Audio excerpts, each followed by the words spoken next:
Hi everyone, welcome back to my channel, and in this video I'll be sharing my thoughts from the book The Defining Decade, Why Your 20s Matter and How to Make the Best Out of Them. So I often hear some of my friends say that, since we're young, we should just enjoy and have fun and, not worry about things like career and marriage, because those are the big decisions that we have to make when we're 30.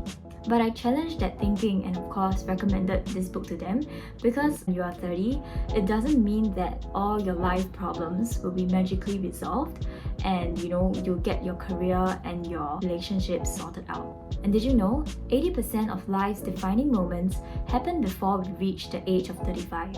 This means that your 20s are your most defining decade, and the things that you do right now in your 20s, be it in your career or your relationships, will have a huge impact of your life when you are 30 years and older. So in part 1 of this video, I'll share why your 20s matter, and part 2, I'll share about what we can do to make the best out of our 20s. So why our 20s matter? Firstly, it's because of brain rewiring for adulthood. When you're younger, your brain is far more malleable and you tend to pick up skills and absorb knowledge quickly like a sponge.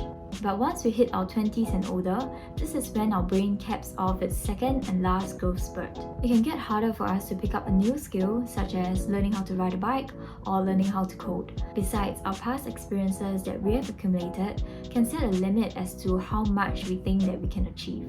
And also in our 20s, this is where our personalities change more than before or after. It's a decade of self-development, self-discovery and change. And this is good news, because if there's anything that you want to change about yourself, be it your personality, the skills and the knowledge you have, this is actually the best time to do it. Our 20s also have a huge impact on our work. So most of us already know that the first 10 years of your career is the most important, because it sets the foundation of the skills you have. And this will in turn determine the amount of salary and how much you're going to make in the future. So it really helps to think about your career in your early 20s.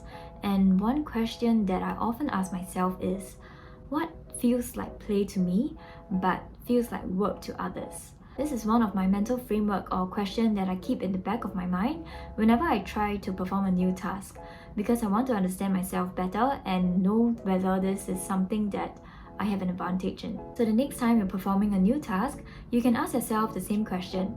Does this feel like work to you, or does it feel like play?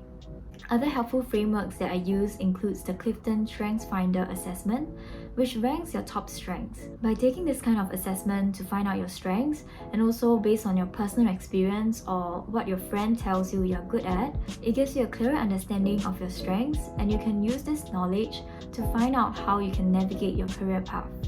But life isn't all about climbing the corporate ladder, getting that promotion and salary raise. The key to a happy and fulfilling life is defined by our relationships. So when it comes to dating and relationships, our 20s matter a huge deal. Our modern day dating culture has made it so much easier for us to meet people. Just a swipe on Tinder and you can get a match. Usually, the majority of these relationships on Tinder are not built for a long-term picture in mind. And often people admit that they are in a relationship just to kill time, and because they don't want to be single, that's why they are in a relationship.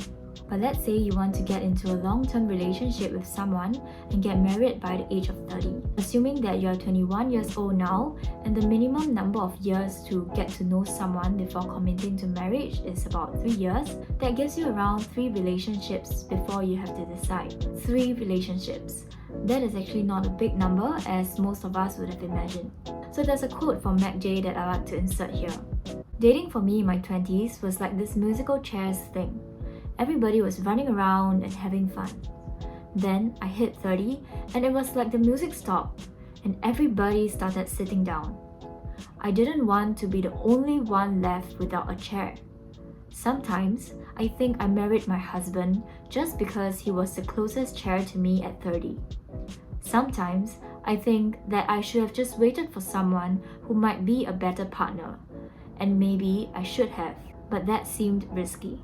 What I really wish I'd done is thought more about marriage sooner, like when I was in my 20s. So the moral of the story here is to be intentional about your relationships and every person that you meet.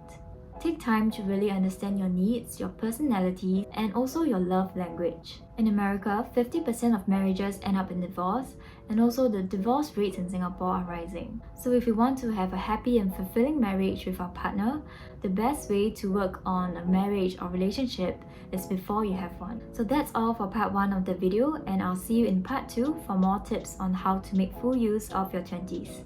Bye!